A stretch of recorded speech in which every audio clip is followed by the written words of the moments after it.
Hey everyone, welcome back to the RTS Guided Programming Coaching Call. I'm Mike Tushir. Got a good call plan for you today. A bunch of different questions, going over all kinds of stuff, executing the workout, a couple track questions, even into some explanations for what we're doing. But as usual, let's get started with executing the workout. Just to start us off here, this first question says, last week my estimated 1 rep max was 330. This week I blew that away. What do I do next week? Do I count this week as an anomaly, or should I split the difference, or just kind of go with it, or what? How do you process those weeks that are very much above expectation? And the same line of reasoning goes with training that's very much below expectation as well. So um, I would say that you should split the difference between those. So let's say your estimated 1 rep max the first time was 330, and then you blew that away, and then the estimated 1RM for the next week was let's say 360. You really destroyed it. Now what? Now what do you do? Where do you go for that third week? Well, I would split the difference somewhere between 330 and 360. I mean, if we're talking about like small incremental improvements, then you just kind of go with what those incremental improvements indicate. But we know that it's unlikely that you put 30 pounds on a single lift in a week or something like that. So it might be an anomaly. But weird things do happen. So if we split the difference, that lets us play it conservatively, but it also gives us an opportunity for a big gain, if it is in fact real for whatever reason. Maybe you're stroking your technique a lot better now than you were before. So if if you split the difference instead, what you can do is you'll see it on the workup sets for the next week. You'll see, well, man, this first workup set's supposed to be a 7 RPE, but it's really a 6. Second workup set's supposed to be an 8 RPE, but it's really a 7.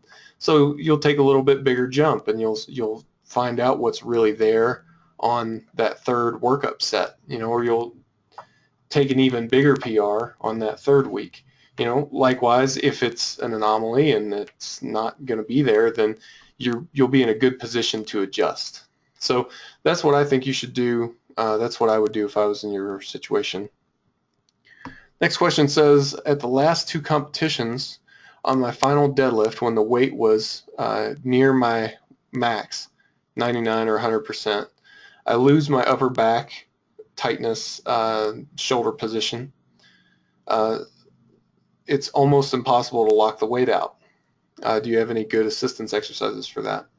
This is a pretty typical problem. A lot of times guys that lose their position on the way up, you get in a rounded position, and yeah, you find it impossible to lock out.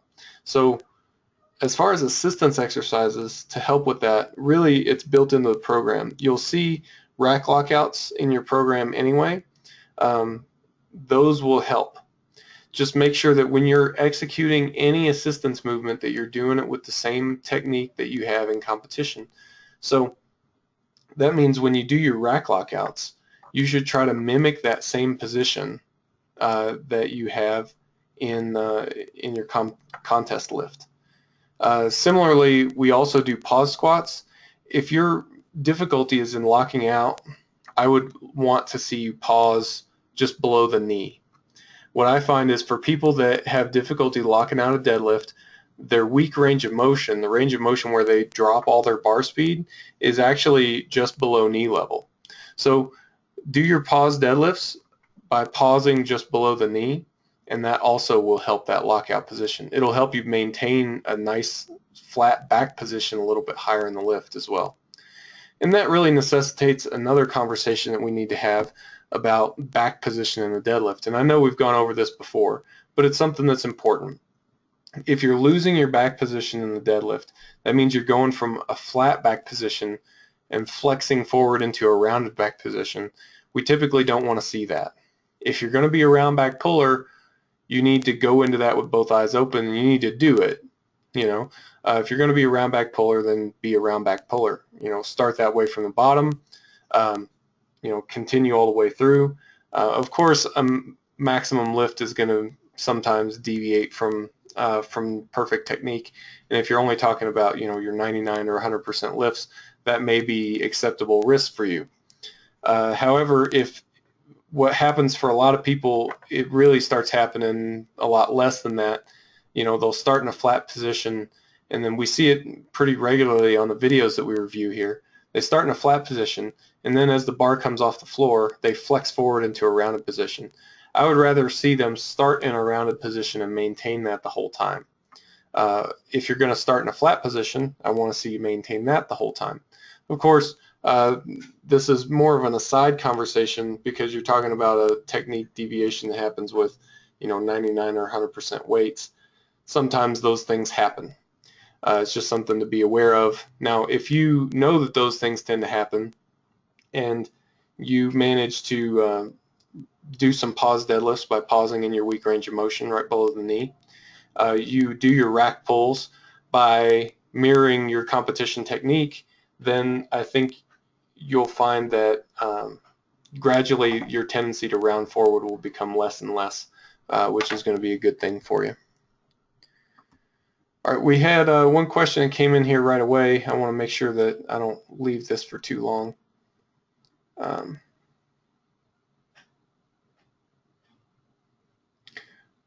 right, it's a video, so I'll follow up with this when we get back to the video section, but for now we'll press ahead. Let's talk a little bit about program modification. First question up says, 2 weeks ago when I was squatting, I was breaking in a new belt and somehow I bruised/cracked a rib at the bottom of the squat. The result is I can't use a belt in any exercise. It hurts. I pull and squat without a belt. I can pull and squat without a belt. Bench has moderate pain. When the program calls for a belt, should I just go beltless or should I add some other kind of overload until I have healed? First of all, sorry to hear that. That sucks. I've heard of that happening with wide belts and shorter people, so I don't really know where you fall into that category, but if that's you, it might be worth looking into a softer belt or perhaps a tapered belt. You may not need a full width 4-inch belt. Yeah, a friend of mine who's a 52 kilo female has that issue a lot. So it's worth checking out maybe some different tools that will help prevent that from happening in the future. As far as modifying your program, of course, just do what you're able to do. There's no need to continue to use a belt if it hurts, especially not at this stage. Go beltless until you can use a belt again without pain. There's not really any other modifications that need to be made at this time. Next question says, right now I have priority number 1 on the power lifts. Priority number 2 is on Olympic weightlifting. How should I add the snatch and clean and jerk to my program if my main concern with them is to keep the technique fresh? Snatch as a squat warm-up and clean as a deadlift warm-up is what they suggested. You could do that. If you're mostly just concerned about technique, I would just do a little bit of weightlifting in your GPP workouts. If you're not doing GPP workouts, then, well, you should probably fix that.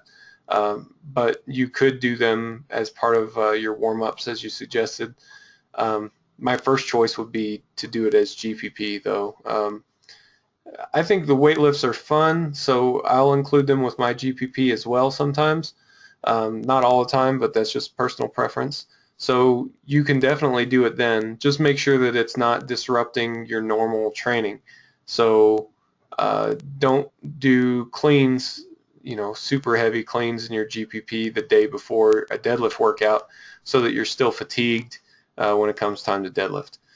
Just something to keep in mind.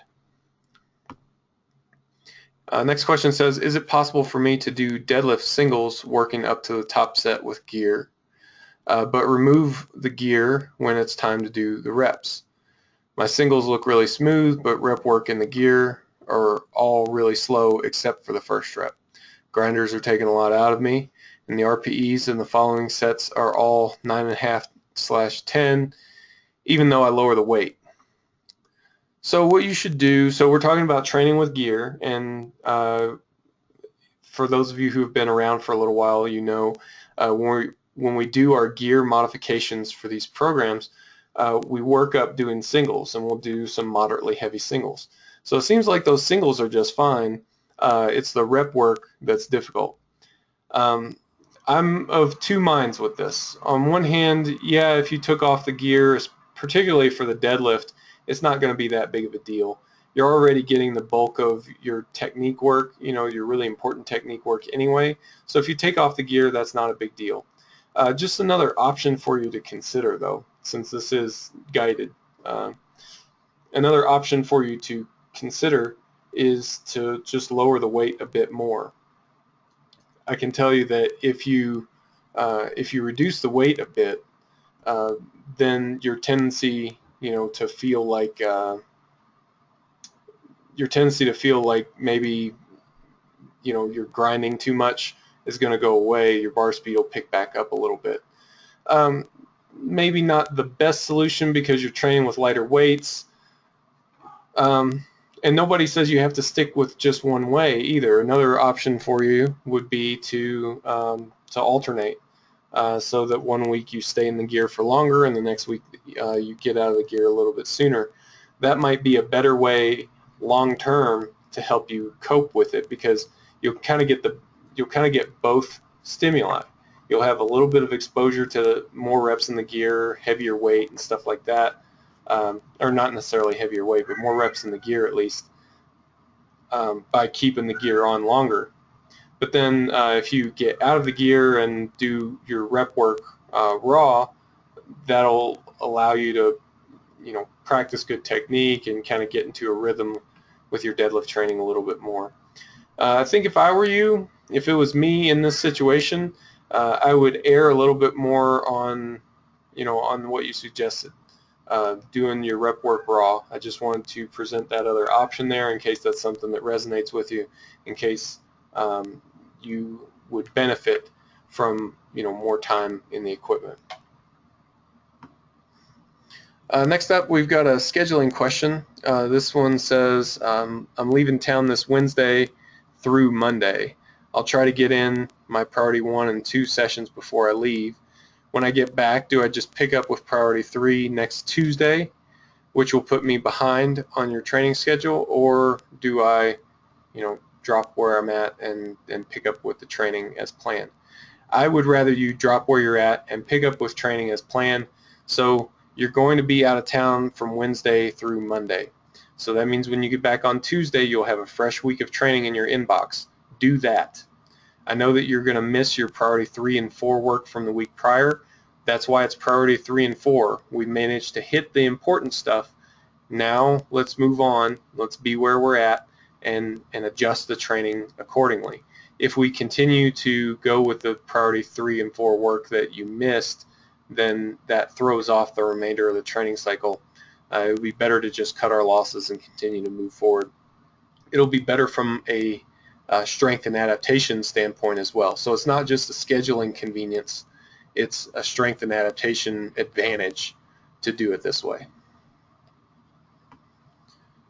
All right, I got a track question here. This one says, I'm only on my 2nd week of guided programming, but track is consistently giving me high stress ratings, having me reduce volume via reduced sets, or suggesting I drop supplemental work.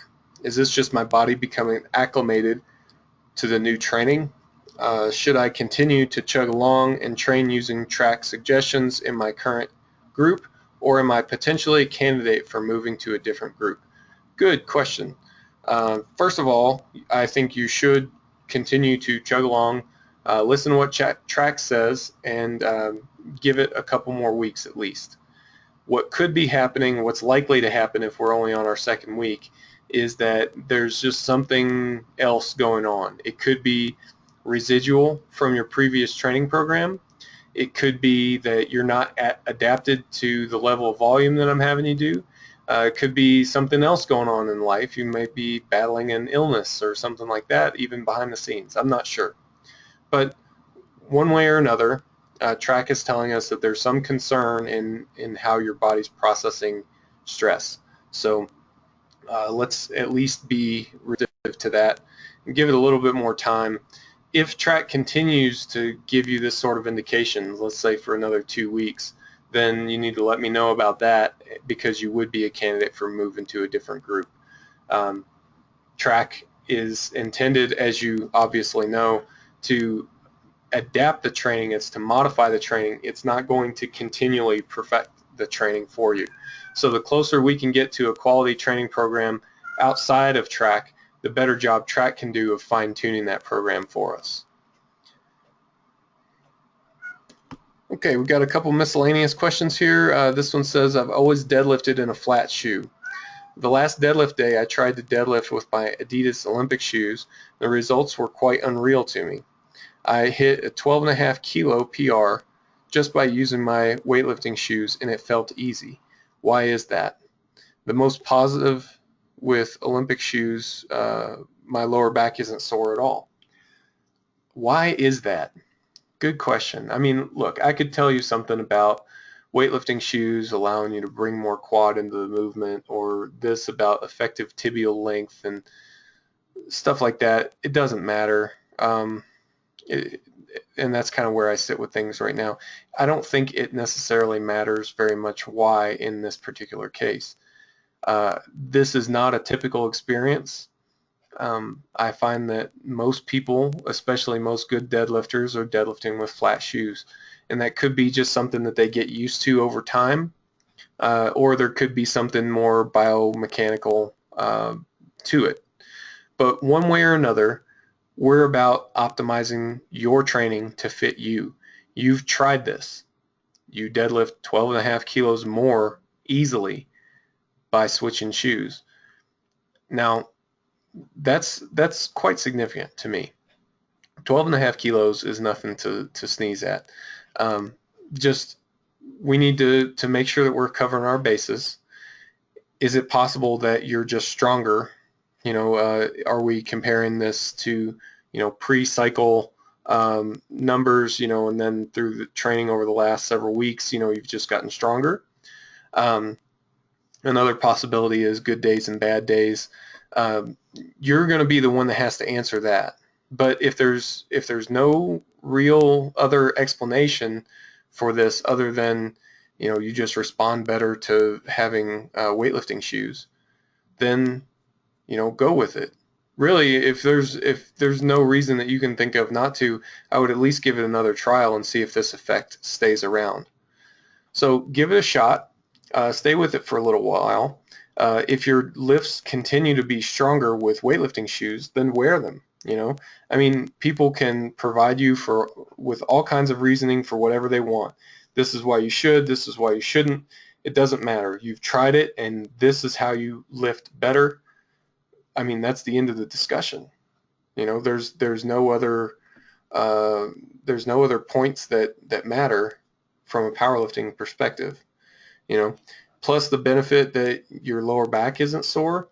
I mean, my guess is kind of just based on the fact that you said that you're able to get into a little bit better position. You're bringing more leg into the movement or something. And maybe you're staying in a little bit better back position, that it's not putting as much stress on your lower back. If that's the case, then that's great. If that's not the case, if it's something else that's going on, still you're deadlifting more weight this way. So that's the important thing. Yeah, keep using those shoes. If the effect continues, then keep using them. If the effect disappears, then I would go back to flat shoes.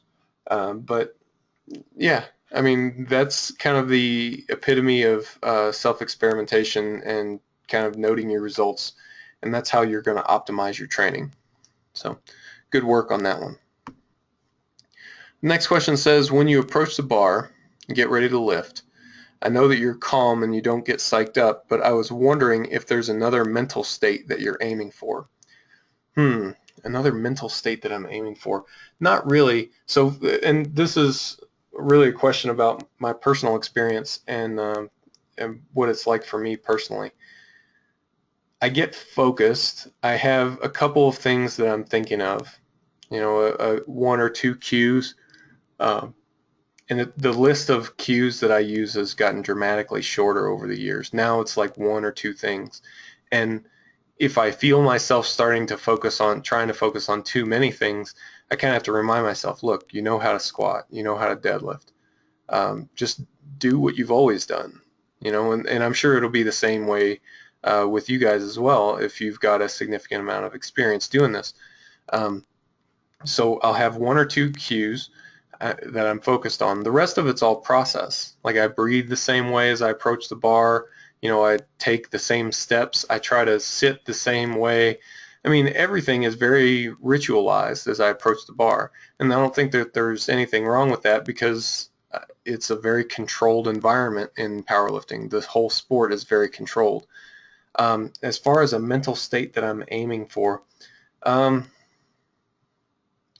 not really. I mean, it's really about execution. If I know that if I, produce the right amount of tightness, if I execute the lift properly, then the bar is going to move. The bar is going to move fast. Even when I'm thinking about, like say I'm taking an opener and I know that I need to kill it, so to speak, to take what I want for my second attempt and subsequently a third attempt. I don't think about like just trying to smash the weight. Something that I've noticed from using the Tendo in my training, and we'll talk a little bit more about Tendo stuff later. One thing I've noticed from using the Tendo in my training, the faster you try to go, the more you mess up. So there's a saying in at least in the American military. I'm sure it's much wider used saying than this, but slow is smooth and smooth is fast. And so a lot of times when I'm taking out a lift, especially if it's a lift that I'm supremely confident in, and I know that it's going to go, it's just a matter of, wanting it to go fast enough. I'll kind of remind myself, hey, smooth is fast. So I'm trying to execute the lift as smoothly, like nice smooth acceleration, and then the lift is fast. Of course it's tight, of course it's powerful, but the speed will take care of itself. If you try to really aggressively move the weight fast, that's when you mess things up. That's when it doesn't go as fast. You commit some technical error. You get out of position. So smooth is fast, I think, is one thing that kind of shows you a little bit of insight on what my mental state is like. I don't know if that really helps or not. That's a difficult question to answer. If that's not really it, then feel free to write in again. All right, we've got a couple video and technique questions coming up here. So let me put a stop to this and we'll go over and take a look at those. All right, first up we've got a deadlift here. We're going to be checking out this deadlift, just doing kind of just generally a form check on it. It says, my notes here say that this lifter's trying to go from a round back pull to a flat back pull. And he's wondering, basically, is this flat enough? So I'll go ahead and play this video for you guys. Take a look, and then we'll do our analysis.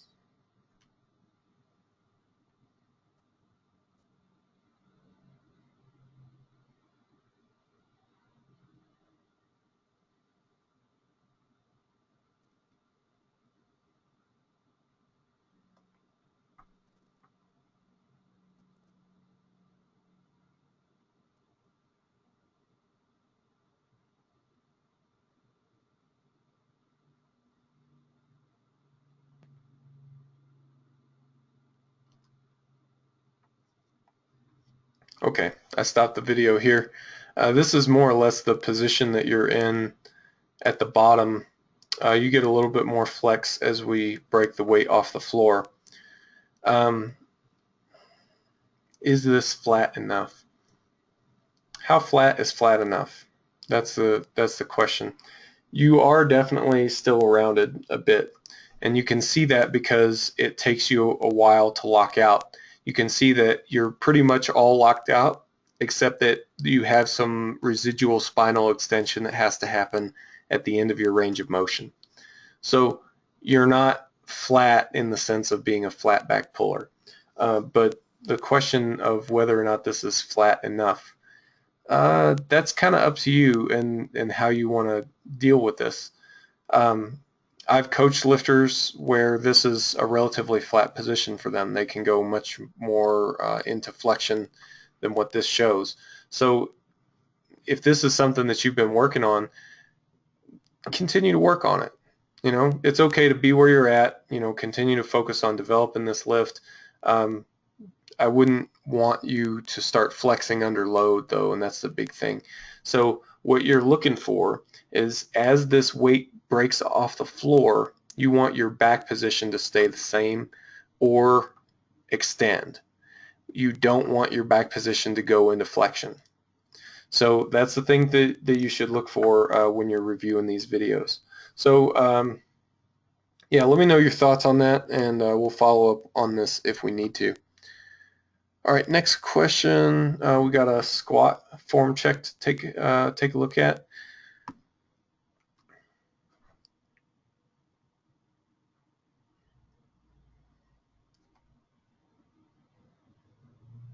There we go. There's a little more clarity.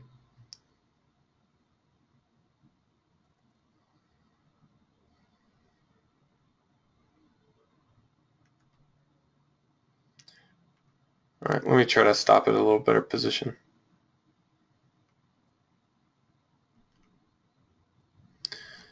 Okay, well, the primary concern here with what you wrote was depth. So you wanted a depth check. This last one, I probably picked a bad rep to stop it on, but this last rep is not deep enough. Some of your others were deep enough. Most of them were pretty borderline. So it'll kind of depend on who's in the chair, and that's not a position that you want to be in as an athlete. So try to bring it down a little bit more. I mean, it's not like you're super high and you need a ton of work on it, but bring it in a little bit more and you'll be fine. Otherwise, form stuff, you tend to have long femurs, which could make depth difficult. If you try to go slightly wider, I mean just maybe an inch or two on each foot, and point your toes out just a couple degrees, that could help you get the depth that you're looking for. I wouldn't make giant adjustments, but just a little bit at a time, and hopefully that'll help. That'll clear some things up for you. All right. Then there's this video, just general technique, and looking for depth on this one as well. Let's see here.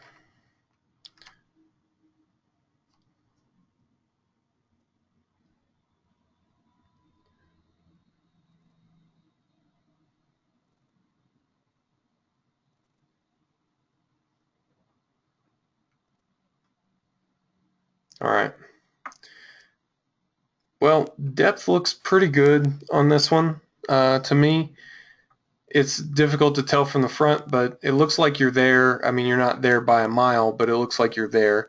And just generally your technique looks fine. You're well within that 80% technique range to me. So if I were you, I would continue to focus on building your strength. Continue to focus on adding some weight to the bar. You're definitely within tolerance, so keep it up. And like I said, depth looks like it's pretty much there. It would be a lot easier to see if the camera was on a side. So when you're reviewing your own lifts, would check that and see if you can put a camera on the side.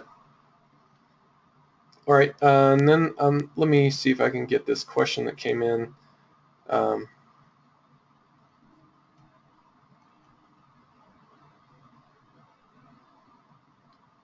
Just bear with me for a moment. Let me try to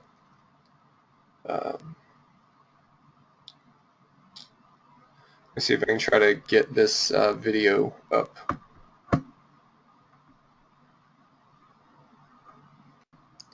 Okay, looks like we got it here. So this one we're looking at sumo deadlift. We're looking to do a technique / RPE check. This set was rated a 9 RPE.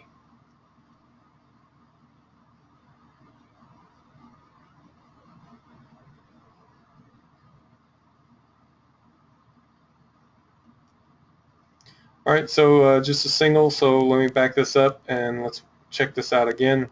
So single repetition at a 9 RPE. So we're looking at this thinking this is a good second attempt. This person has 4 or 5% more that they could put on the bar. That's what we're looking for in a 9 RPE. So in a case like this, 4 or 5 more percent, well, 5% of this is going to be what, 12 kilos, so probably 10 more kilos left that we could put on the bar. So let's take a look at that.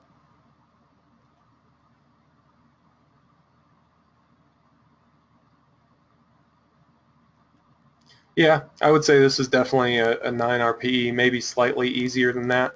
Um, solid, solid lift. From what I can see technically, I don't see anything technically that's a big concern. Um, Yeah, you maintain a fairly good position. You're slightly rounded at the start, but you maintain that position throughout. So that's not a problem as I see it. Um, yeah. So hopefully that answers your question. If not, if you've got some follow up, write that up and let me know, and we'll get back to that. All right. Let's head back over to our regular questions here. We've just got a couple remaining questions here to follow up on. If any of you here in attendance have additional questions that you want to ask, go ahead and write those up while I finish up these questions, then we'll pick them up at the end. This question says, you said on your forum post that when using a linear position transducer device, so that's something like a GymAware or a Tendo unit, velocity readings for RPE use the velocity of the slowest rep of the set. What if you have one rep that was simply misgrooved and thus had the slowest velocity rating, but the subsequent reps were fine and didn't have a lower velocity rating than the misgrooved rep? Would you still go by the misgrooved rep since it technically was the slowest rep, or would you count it as an outlier and take the slowest rep from those that were not misgrooved? Interesting question. So to me, I would still include that. I would still say that that's the slowest rep of the set. And the reason is because if you misgrooved it, that's something that you did. That's your performance, you know. And could you have fixed it, you know, if you were paying more attention, if you were more focused or whatever? Yeah, maybe sometimes, but that's somewhat akin to saying, you know, I would have made the lift if I was just a little bit stronger, you know. Or what if you know, where does that stop? You know, what if, you know, I forgot to take, you know, forgot to take my caffeine before training today, you know, so I missed that last rep, whereas if I had taken it, then I wouldn't have missed it. You know, so I would take it for what's there. You know, if you misgroove a rep, then that's really what happened, and you should include that in your data set. You shouldn't just throw it out. Um, I think that's an important part of evaluating your performance. That's also why I think that over relying on a device such as a GymAware or a Tendo is bad for a powerlifter. I did that really big when I first got one. I completely relied on bar speed data. The longer I've used it, the less I rely on it. Nowadays, most of what I do, as far as, you know, linear position transducers or bar speed or any of that sort of analysis, what I'm doing is more like I'm rating my RPE, and then I'll use that data to kind of influence my RPE. So if you do a set, maybe you misgrooved one, maybe you didn't, whatever, and you rate it an 8 RPE, and then you look at the velocity, and the velocity is telling you it's more like a 9 RPE. Well, I'll use that to influence. My original rating was 8, so I'll go up to 8.5. You know, um, most of the time you're not misgrooving reps. Most of the time things are pretty consistent, or at least they should be. If we're even thinking about using velocity, then lifts should be fairly consistent almost always. So most of the time your velocity readings and your subjective RPE should be the same. I'm just saying that subjective RPE should be your primary indicator. And again, I've said this before, if you don't have a velocity device, a GymAware, Tendo, anything like that, I still think a video camera is a great tool. It's a really underrated tool. Everybody's got one nowadays, so set it up, record your lifts, and when you play it back, use that the same way. If you rated it an 8 RPE and then you look at the video and like, wow, I really smoked it, then maybe you should just shift your rating a little bit to 7.5. Now most of the time your subjective rating in the video should agree, but in the cases where they don't, just go with the subjective, but just use the other tools available to influence your decision. All right, and last question here. It's not really a question, actually. This one's more of a congratulations. We had one of our lifters, Rocco, who competed last weekend, had a massive competition PR, competed over in Italy in the 100 kilo class. His lifts were 260, 170, 260 for a 690 total, 690 kilo total. He set new Italian junior records in the squat, bench, and total. So, wow, congratulations. And I know from talking to you that those were some really big PRs for you. So I just wanted to, he sent me this video. It's only 1 minute long. These are his third attempts from competition. We're going to just go ahead and watch this video. If I notice anything, I'll of course point it out. But these are third attempt competition lifts, just kind of showing his performance from last weekend. Big congrats on all the PRs, all the junior records, and everything else for you this weekend. Good work, Rocco. I know that you trained really hard for this.